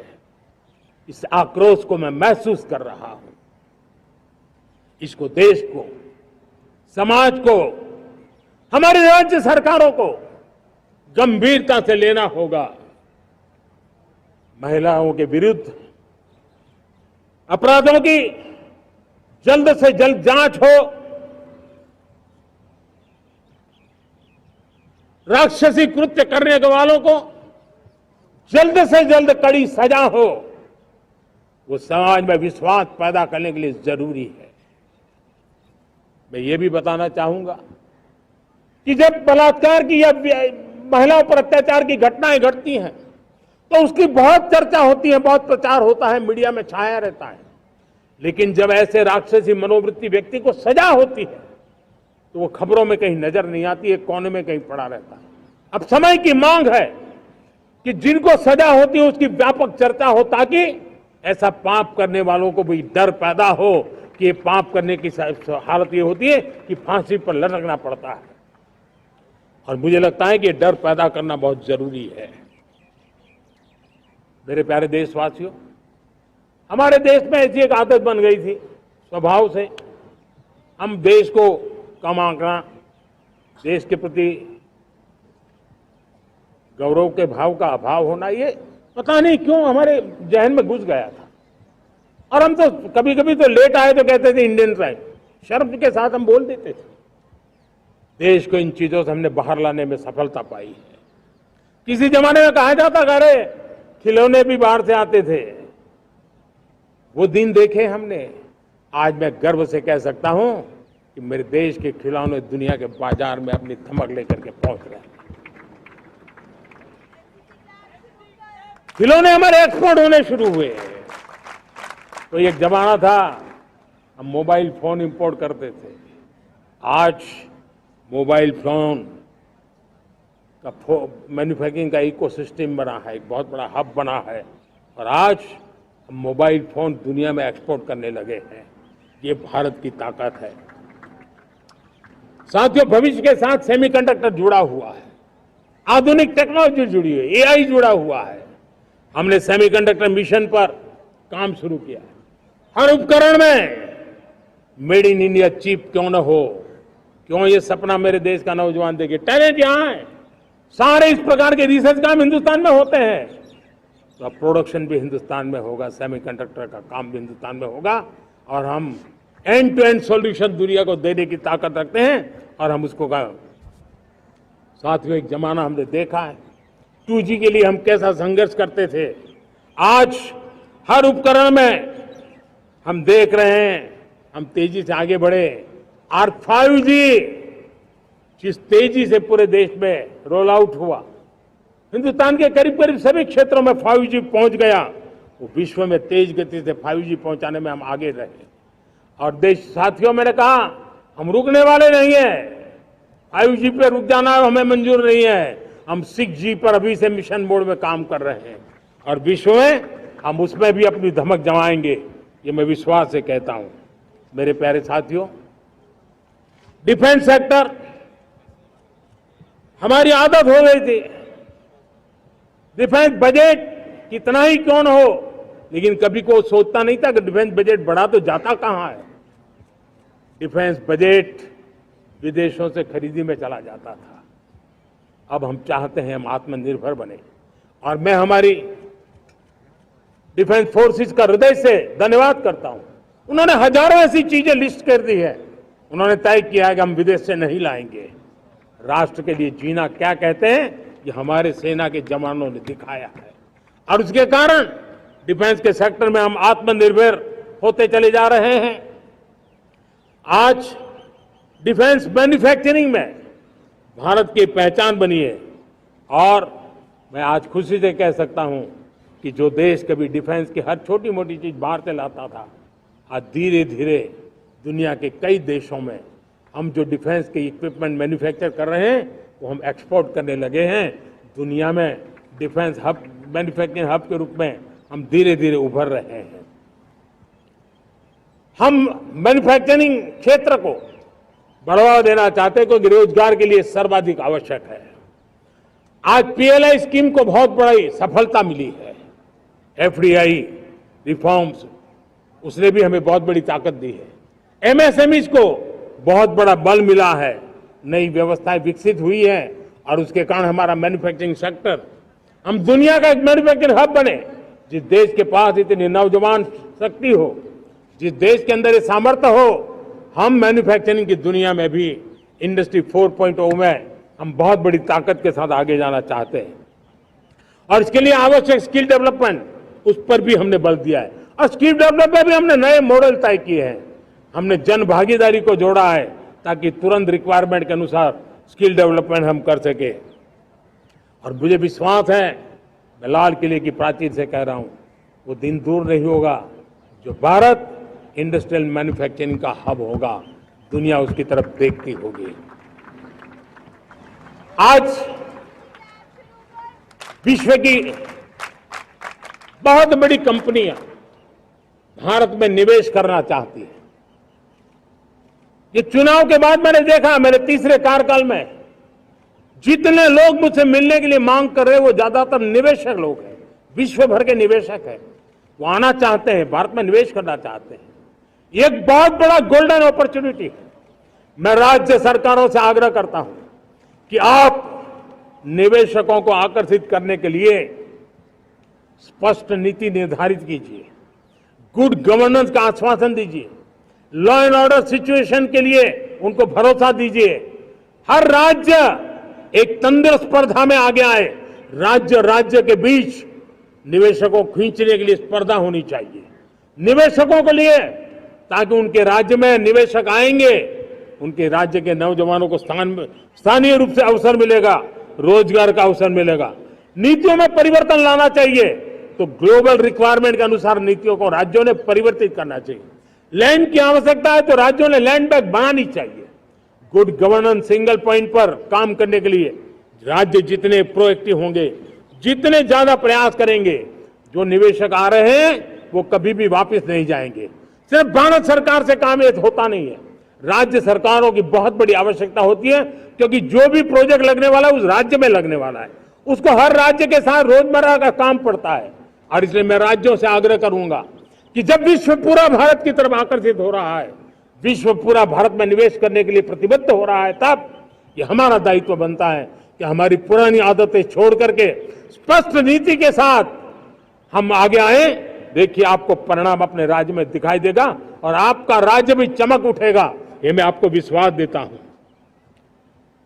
साथियों, भारत अपनी बेस्ट क्वालिटी के लिए पहचानी जाए, ये बहुत जरूरी है। अब विश्व के लिए हमें डिजाइन ऑफ का क्षेत्र, डिजाइन इन इंडिया, इस पर हमने बल देना है। हमें कोशिश करनी है अब इंडियन स्टैंडर्ड इंटरनेशनल स्टैंडर्ड बनने चाहिए। इंडियन स्टैंडर्ड इंटरनेशनल स्टैंडर्ड बनेंगे तब हमारी हर चीज को सहजता से मोहर लग जाएगी और ये हमारे प्रोडक्शन की क्वालिटी पर निर्भर करेगा, हमारी सेवा की क्वालिटी पर निर्भर करेगा, हमारे अप्रोच की क्वालिटी पर निर्भर करेगा। और इसलिए हमें क्वालिटी पर बल देकर के आगे बढ़ना है। हमारे पास टैलेंट है, डिजाइन के क्षेत्र में हम दुनिया को बहुत कुछ नया दे सकते हैं। डिजाइन इन इंडिया, इस आह्वान को लेकर के हमें अब आगे चलना है। Design in India and design for the world, इस सपने को लेकर के चलना है। मैं देख रहा हूं गेमिंग की दुनिया का बहुत बड़ा मार्केट खड़ा हुआ है, लेकिन आज भी गेमिंग की दुनिया पर प्रभाव, खास करके उन खेलों को बनाने वाले लोग, प्रोडक्ट करने वाले लोग, विदेशी कमाई होती। भारत के पास बहुत बड़ी विरासत है, हम गेमिंग की दुनिया में बहुत नई टैलेंट को लेकर के आ सकते हैं। विश्व के हर बच्चे को हमारे देश के बनी हुई गेमिंग की ओर आकर्षित कर सकते हैं। मैं चाहता हूं कि भारत के बच्चे, भारत के नौजवान, भारत के आईटी प्रोफेशनल्स, भारत के एआई के प्रोफेशनल्स, वे गेमिंग की दुनिया को लीड करें।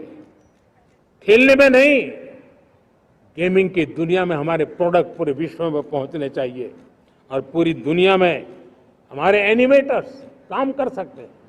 एनिमेशन की दुनिया में हम अपनी दाग जमा सकते हैं। हम उस दिशा में काम करें।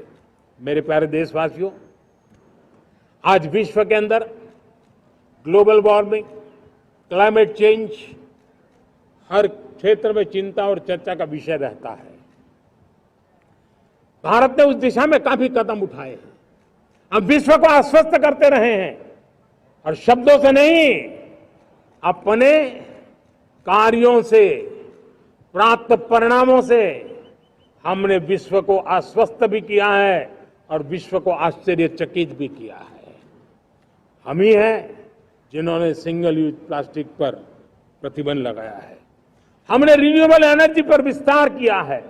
हमने रिन्यूएबल एनर्जी को एक नई ताकत दी है।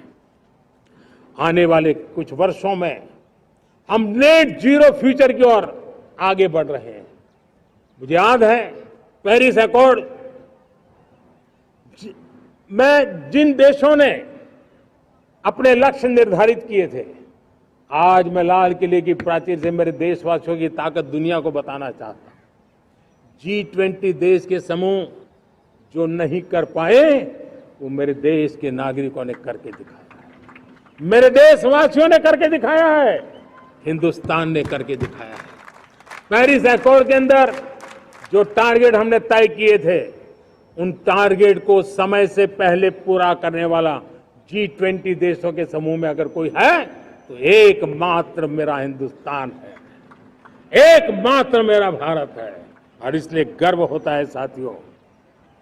रिन्यूएबल एनर्जी के टारगेट हमने पूरे, हम 2030 तक रिन्यूएबल एनर्जी को 500 गीगावाट तक ले जाने के लिए मकसद से काम कर। आप कल्पना कर सकते हैं कि कितना बड़ा लक्ष्य है। दुनिया के लोग सिर्फ 500 गीगावाट शब्द सुनते हैं ना तो मेरी तरफ ऐसे ऐसे देखते हैं। लेकिन आज मैं विश्वास से कह रहा हूं देशवासियों को कि इस लक्ष्य को भी हम पूरा करके रहेंगे और ये मानव जाति की भी सेवा करेगा, हमारे भविष्य की भी सेवा करेगा, हमारे बच्चों के उज्जवल भविष्य की गारंटी बनेगा। हमने 2030 तक हमारी रेलवे को नेट जीरो एमिशन का लक्ष्य लेकर के हम चल रहे हैं। साथियों, पीएम सूर्य घर मुफ्त बिजली योजना उसको एक नई ताकत देने वाली है और ये बदलाव का फल मेरे देश के सामान्य परिवार को मिला, विशेष करके मेरे मध्यम वर्ग को मिलेगा जब उसका बिजली का बिल मुक्त हो जाएगा। इलेक्ट्रिक व्हीकल उसकी मांग बढ़ती जा रही है। जब पीएम सूर्य घर योजना से वो बिजली उत्पादन करता है सूर्य से, तो उसका व्हीकल का प्रवास का खर्चा भी वो कम कर सकता है। साथियों, हम ग्रीन हाइड्रोजन मिशन लेकर के एक ग्लोबल हब बनना चाहते हैं। बहुत तेजी से नीतियां बनाई गई हैं, बहुत तेजी से उसका इम्प्लीमेंटेशन का काम हो रहा है और भारत ग्रीन हाइड्रोजन एक न्यू एनर्जी की दिशा में हम जाना चाहते हैं। और ये सारे जो प्रयास चल रहे हैं, क्लाइमेट की चिंता तो है ही है, ग्लोबल वार्मिंग की चिंता है, लेकिन इसके अंदर ग्रीन जॉब्स की बहुत बड़ी संभावना है और इसलिए आने वाले कालखंड में ग्रीन जॉब्स का महत्व बढ़ता है। तो उसको सबसे पहले कैप्चर करने के लिए मेरे देश के नौजवानों को अवसर देने के लिए और ग्रीन जॉब्स के लिए एक बहुत बड़ा क्षेत्र को बढ़ावा दे रहे हैं। मेरे प्यारे देशवासियों, आज हमारे साथ इस तिरंगे झंडे के नीचे वो नौजवान बैठे हैं जिन्होंने ओलंपिक की दुनिया में भारत का परचम लहराया। मैं मेरे देश के सभी एथलीट्स को, मेरे देश के सभी खिलाड़ियों को 140 करोड़ देशवासियों की तरफ से बधाई देता हूं और हम नए सपने, नए संकल्प, अत्यंतिक पुरुषार्थ के साथ नए लक्ष्यों को हासिल करने के लिए आगे बढ़ेंगे। ऐसा मैं विश्वास के साथ उनको शुभकामनाएं भी देता हूं। आने वाले कुछ दिनों में भारत के एक बहुत बड़ा दस्ता पैरालंपिक के लिए पेरिस जाने के लिए रवाना होगा। मैं मेरे सभी पैरालंपिक खिलाड़ियों को भी हृदय से बहुत बहुत शुभकामनाएं देता हूं। साथियों, भारत ने G20 को ऑर्गेनाइज किया, हिंदुस्तान के अनेक शहरों में ऑर्गेनाइज किया, 200 से ज्यादा इवेंट किए। पूरे विश्व में G20 का इतना बड़ा व्याप, इतना बड़ा कार्यक्रम कभी नहीं हुआ, इस बार हुआ। इसने एक बात सिद्ध कर दी है कि भारत में बड़े से बड़े काम, कार्यक्रम ऑर्गेनाइज करने की ताकत है। भारत को किसी को भी हॉस्पिटैलिटी का सामर्थ्य भारत में सबसे ज्यादा है। अगर ये सिद्ध हो चुका है तो साथियों, हिंदुस्तान का सपना है कि 2036 में जो ओलंपिक होगा वो मेरे हिंदुस्तान की धरती पर हो। इसके लिए हम तैयारी कर रहे हैं, उसके लिए हम आगे बढ़ेंगे। साथियों, समाज के आखिरी तबके के जो लोग हैं, ये हमारा सामाजिक दायित्व है। अगर कोई पीछे रह जाते हैं तो हमारी आगे बढ़ने की गति कम कर देता है, और इसलिए हम आगे बढ़ना चाहते हैं तो भी सफलता तब मिलती है पीछे वाले को भी साथ साथ आगे ले आए। और इसलिए हम सबका दायित्व बनता है कि हमारे समाज में आज भी जो क्षेत्र पीछे रह गए हैं, जो समाज पीछे रह गए हैं, जो लोग पीछे रह गए हो, हमारे छोटे छोटे किसान हो, हमारे जंगलों में रहने वाले मेरे आदिवासी भाई बहन हो, हमारी माताएं बहनें हो, हमारे मजदूर हो, हमारे श्रमिक साथी हो, हमारे कामगार लोग हो, इन सबको हमें बराबरी में लाने के लिए, हमारे बराबर लाने के लिए भरपूर प्रयास करना है। लेकिन अब गति पकड़ गई है, अब लंबे दिन तक हमें वो करना नहीं पड़ेगा, बहुत जल्द वो हमारे पास पहुंच जाएंगे, हमारी बराबरी में आ जाएंगे, हमारी ताकत बहुत बढ़ जाएगी और बड़ी संवेदना के साथ हमें इस काम को करना है। और इसके लिए एक बहुत बड़ा अवसर आ रहा है। मैं मानता हूं संवेदनशीलता की दृष्टि से इससे बड़ा अवसर क्या हो सकता है। हमें पता है 1857 के स्वतंत्र संग्राम के पहले भी अंग्रेजों के नाक को दम करने वाला हमारा देश का एक आदिवासी युवक था। 20-22 साल की उम्र में उसने अंग्रेजों के नाक को दम ला दिया था, जिसको आज भगवान बिरसा मुंडा के रूप में लोग पूजा करते हैं। भगवान बिरसा मुंडा की 150वीं जयंती आ रही है। ये हम सबके लिए प्रेरणा का कारण बने। समाज के प्रति छोटा सा छोटा व्यक्ति भी देश के लिए कैसी जज्बात रखता है, उससे बड़ी प्रेरणा भगवान बिरसा मुंडा से अधिक कौन हो सकता है। आइए हम भगवान बिरसा मुंडा की 150वीं जयंती जब मनाएं, संवेदनशीलता का हमारा व्याप बढ़े, समाज के प्रति हमारा ममभाव बने, हम समाज के हर व्यक्ति को, गरीबों को, दलित को, पिछड़ों को, आदिवासियों को, हर एक को हम अपने साथ लेकर के चले। इस संकल्प को लेकर के चलना है। मेरे प्यारे देशवासियों, हम संकल्प के साथ तो बढ़ तो रहे हैं, बहुत आगे बढ़ रहे हैं, लेकिन ये भी सच है कि कुछ लोग होते हैं जो प्रगति देख नहीं सकते। कुछ लोग होते हैं जो भारत का भला सोच नहीं सकते हैं। जब तक खुद का भला न हो तब तक उनको किसी का भला अच्छा नहीं लगता है। ऐसी विकृत मानसिकता से भरे हुए लोगों की कमी नहीं होती है। देश को ऐसे लोगों से बचना होगा। वे निराशा की गर्त में डूबे हुए लोग हैं। ऐसे मुट्ठी भर निराशा की गर्त में डूबे हुए लोग, जब उनके गोद में विकृति पलती है तब वो विनाश का कारण बन जाती है, सर्वनाश का कारण बन जाती है, एनार्की का मार्ग ले लेती है, और तब देश को इतनी बड़ी हानि हो जाती है जिसकी भरपाई करने में हमें नए सिरे से मेहनत करनी पड़ती है।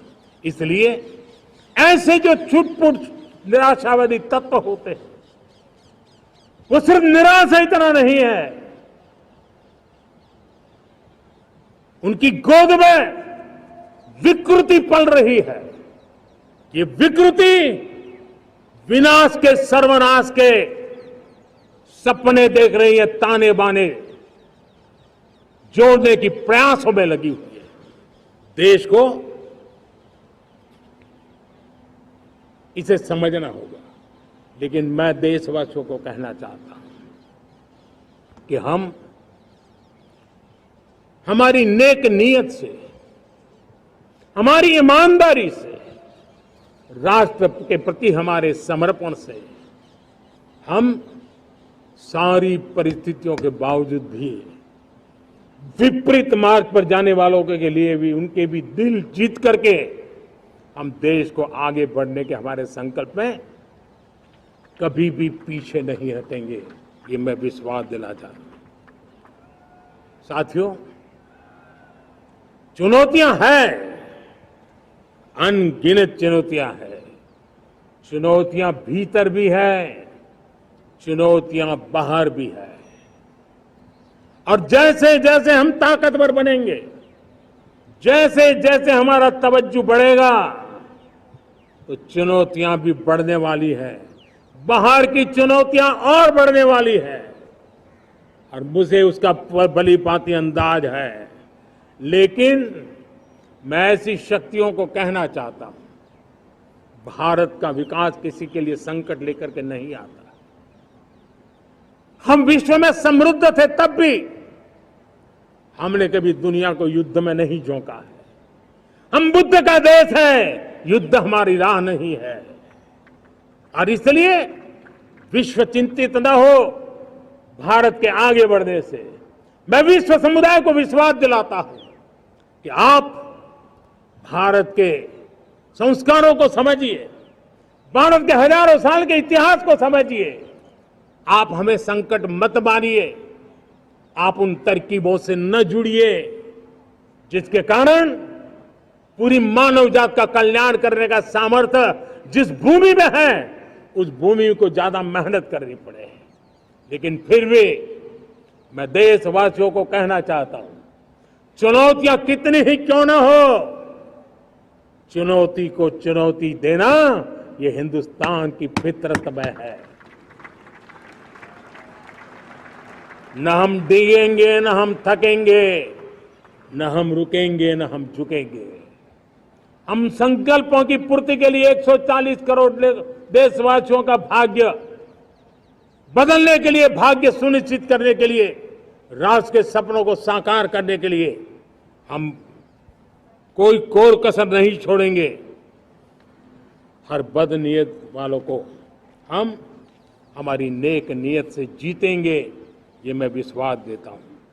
मेरे प्यारे देशवासियों, समाज की मनोरचना में भी बदलाव कभी कभी बहुत बड़ी चुनौती का कारण बन जाता है। हमारा हर देशवासी भ्रष्टाचार की दिमक से परेशान रहा है। हर स्तर के भ्रष्टाचार ने सामान्य मानवीय का व्यवस्थाओं के प्रति विश्वास तोड़ दिया है। उसको अपनी योग्यता, क्षमता का प्रति अन्याय की जो गुस्सा होता है, वो राष्ट्र की प्रगति में नुकसान करता है। और इसलिए हमने व्यापक रूप से भ्रष्टाचार के खिलाफ एक जंग छेड़ा है। मैं जानता हूं इसकी कीमत मुझे चुकानी पड़ती है, मेरी प्रतिष्ठा को चुकानी पड़ती है, लेकिन राष्ट्र से बड़ी मेरी प्रतिष्ठा नहीं हो सकती है, राष्ट्र के सपनों से बड़ा मेरा सपना नहीं हो सकता। और इसलिए ईमानदारी के साथ भ्रष्टाचार के खिलाफ मेरी लड़ाई जारी रहेगी, तीव्र गति से जारी रहेगी और भ्रष्टाचारियों पर कार्रवाई जरूर होगी। मैं भ्रष्टाचारियों के लिए भय का वातावरण पैदा करना चाहता हूं, ताकि देश के सामान्य नागरिक को लूटने की जो परंपरा बनी है, उस परंपरा को मुझे रोकना है। लेकिन सबसे बड़ी नई चुनौती आई है। भ्रष्टाचारियों से निपटना तो है ही, लेकिन समाज जीवन में उच्च स्तर पर एक जो परिवर्तन आया है, वो सबसे बड़ी चुनौती भी है और एक समाज के लिए सबसे बड़ी चिंता भी है। क्या कोई कल्पना कर सकता है कि मेरे ही देश में इतना महान संविधान हमारे पास होने के बावजूद भी कुछ ऐसे लोग निकल रहे हैं जो भ्रष्टाचार का महिमा मंडन कर रहे हैं, खुलेआम भ्रष्टाचार का जय जयकार कर रहे हैं। समाज में इस प्रकार के बीज बोने का जो प्रयास हो रहा है, भ्रष्टाचार का जो महिमा मंडन हो रहा है, भ्रष्टाचारियों की स्वीकार्यता बढ़ाने का जो निरंतर प्रयास चल रहा है, वो स्वस्थ समाज के लिए बहुत बड़ी चुनौती बन गया है, बहुत बड़ी चिंता का विषय बन गया है।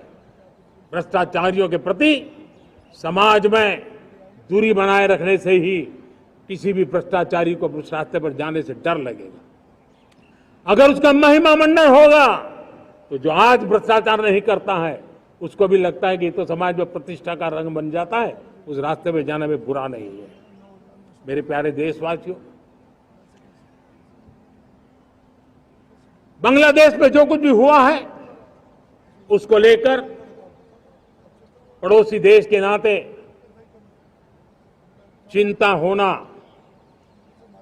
मैं इसको समझ सकता हूं। मैं आशा करता हूं कि वहां पर हालात जल्द ही सामान्य होंगे। खास करके 140 करोड़ देशवासियों की चिंता कि वहां हिंदू, वहां के अल्पसंख्यक, उस समुदाय की सुरक्षा सुनिश्चित हो। भारत हमेशा चाहता है कि हमारे पड़ोसी देश सुख और शांति के मार्ग पर चले। शांति के प्रति हमारा कमिटमेंट है, हमारे संस्कार है।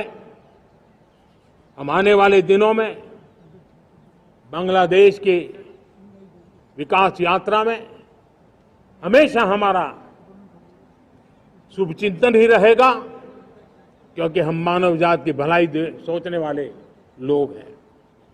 मेरे प्यारे देशवासियों, हमारे संविधान को 75 वर्ष हो रहे हैं। भारत के संविधान के 75 वर्ष की यात्रा देश को एक बनाना, देश को श्रेष्ठ बनाने में बहुत बड़ी भूमिका रही है। भारत के लोकतंत्र को मजबूती देने में हमारे देश के संविधान की बहुत बड़ी भूमिका रही। हमारे देश के दलित, पीड़ित, शोषित, वंचित को सुरक्षा देने का बहुत बड़ा काम हमारे संविधान ने किया है। अब जब संविधान के 75 वर्ष हम मनाने जा रहे हैं, तब हम देशवासियों ने संविधान में निर्दिष्ट कर्तव्य के भाव पर बल देना बहुत जरूरी है। और जब मैं कर्तव्य की बात करता हूं, तब मैं सिर्फ नागरिकों पर बोझ बनाना नहीं चाहता। कर्तव्य केंद्र सरकार के भी है, कर्तव्य केंद्र सरकार के हर मुलाजिम के भी है, कर्तव्य राज्य सरकारों के भी है, राज्य सरकार के हर मुलाजिम के हैं, कर्तव्य हर स्थानीय स्वराज संस्था के हैं, चाहे पंचायत हो, नगर पालिका हो, महानगर पालिका हो, तहसील हो, जिला हो, हर किसी के कर्तव्य है। लेकिन साथ साथ 140 करोड़ देशवासियों की कर्तव्य है। अगर हम सब मिल करके अपने कर्तव्यों का निर्वाह करेंगे तो हम अपने आप औरों के अधिकारों की रक्षा करने के लिए निमित्त बनेंगे।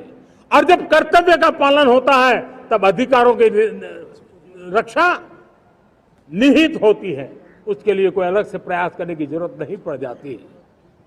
मैं चाहता हूं कि हमारे इस भाव को लेकर हम चलेंगे, हमारा लोकतंत्र भी मजबूत होगा, हमारा सामर्थ्य और बढ़ेगा और हम एक नई शक्ति के साथ आगे बढ़ेंगे।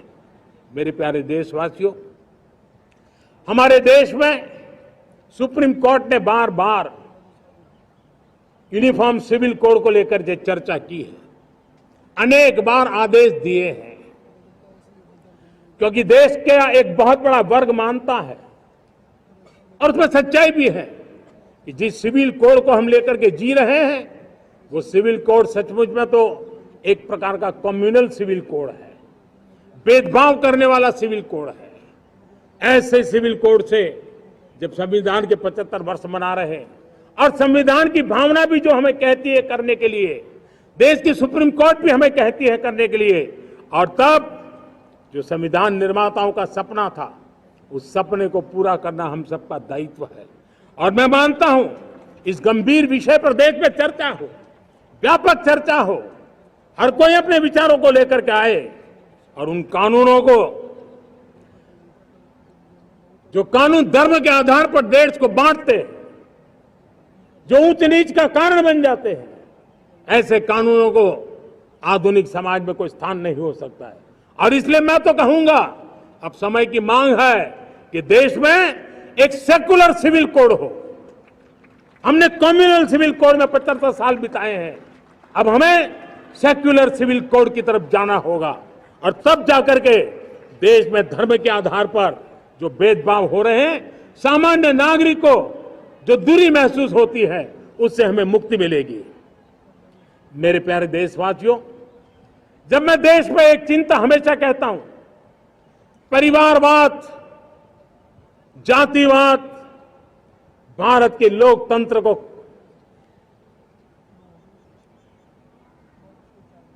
बहुत नुकसान कर रहा है। देश को, लोक राजनीति को हमें परिवारवाद और जातिवाद से मुक्ति दिलानी होगी। आज मैं देख रहा हूं मेरे सामने जो नौजवान है, उसमें लिखा हुआ है माय भारत, जिस संगठन का नाम है उसकी चर्चा लिखी है, यहां बहुत बढ़िया तरीके से लिखा हुआ है। माय भारत के अनेक मिशन है। एक मिशन ये भी है कि हम जल्द से जल्द देश में राजनीतिक जीवन में जनप्रतिनिधि के रूप में 1 लाख ऐसे नौजवानों को आगे लाना चाहते हैं। शुरुआत में 1 लाख नौजवानों को आगे लाना चाहते हैं, जिनके परिवार में किसी का भी कोई राजनीतिक बैकग्राउंड न हो, जिसके माता पिता भाई बहन चाचा मामा मामी कभी भी राजनीति में नहीं रहे, किसी भी पीढ़ी में नहीं रहे, ऐसे होनहार नौजवानों को फ्रेश ब्लड 1 लाख, चाहे वो पंचायत में आए, चाहे नगर पालिका में आए, चाहे जिला परिषदों में आए, चाहे विधानसभा में आए, लोकसभा में आए, 1 लाख नए नौजवान, कोई भी प्रकार का पूर्व का राजनीतिक इतिहास उनके परिवार का ना हो, ऐसे फ्रेश लोग राजनीति में आए ताकि जातिवाद से मुक्ति मिले, परिवारवाद से मुक्ति मिले, लोकतंत्र को समृद्धि मिले। और जरूरी नहीं है कि एक दल में जाए, उनको जो पसंद हो उस दल में जाए, उस दल में जाकर के वो जनप्रतिनिधि बन करके आगे आए। देश तय करके चले कि आने वाले दिनों में 1 लाख ऐसे नौजवान जो परिवार राजनीति से दूर दूर का संबंध नहीं है, ऐसे फ्रेश ब्लड आएंगे तो सोच भी नहीं आएगी, सामर्थ्य भी नहीं आएगा। बार बार चुनाव इस देश की प्रगति में रुकावट बन रहे हैं, गतिरोध पैदा कर रहे हैं। आज कोई भी योजना को चुनाव के साथ जोड़ देना आसान हो गया है, क्योंकि हर 3 महीने 6 महीने कहीं न कहीं चुनाव चल रहा है। कोई भी योजना जाहिर करोगे आप तो मीडिया में देखेंगे, चुनाव आया तो फलाना हो गया, चुनाव आया तो फलाना हो गया। हर काम को चुनाव के रंग से रंग दिया गया है और इसलिए देश में व्यापक चर्चा हुई है।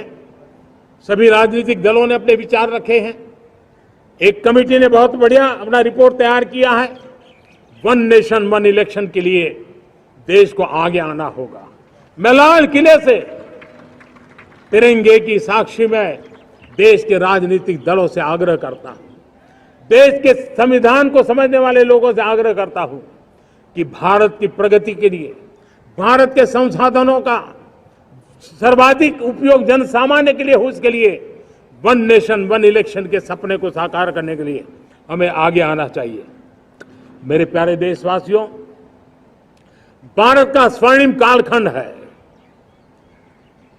2047 विकसित भारत, ये हमारी प्रतीक्षा कर रहा है। बाधाएं, रुकावटें, चुनौतियां, उसको परास्त करके एक दृढ़ संकल्प के साथ ये देश चलने के लिए प्रतिबद्ध है। और साथियों, मैं साफ देख रहा हूं, मेरे विचारों में कोई झिझक नहीं है, मेरे सपनों के सामने कोई पर्दा नहीं है। मैं साफ साफ देख सकता हूं कि यह देश 140 करोड़ देशवासियों के परिश्रम से, हमारे पूर्वजों का खून हमारी रगों में है। अगर वो 40 करोड़ लोग आजादी के सपनों को पूर्ण कर सकते हैं तो 140 करोड़ देशवासी समृद्ध भारत के सपने को साकार कर सकते हैं। 140 करोड़ देशवासी विकसित भारत के सपने को साकार कर सकते हैं। और मैंने पहले भी कहा था कि मेरे तीसरे टर्म में देश तीसरी इकोनॉमी तो बनेगा ही, लेकिन मैं 3 गुना काम करूंगा, 3 गुना तेज गति से काम करूंगा, 3 गुना व्यापकता से काम करूंगा, ताकि देश के लिए जो सपने हैं वो बहुत निकट में पूरे हो।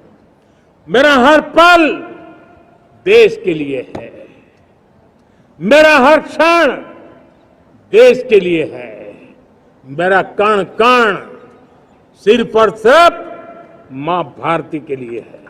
और इसलिए 24/7 फॉर 2047 इस प्रतिबद्धता के साथ आइए मैं देशवासियों का आह्वान करता हूं।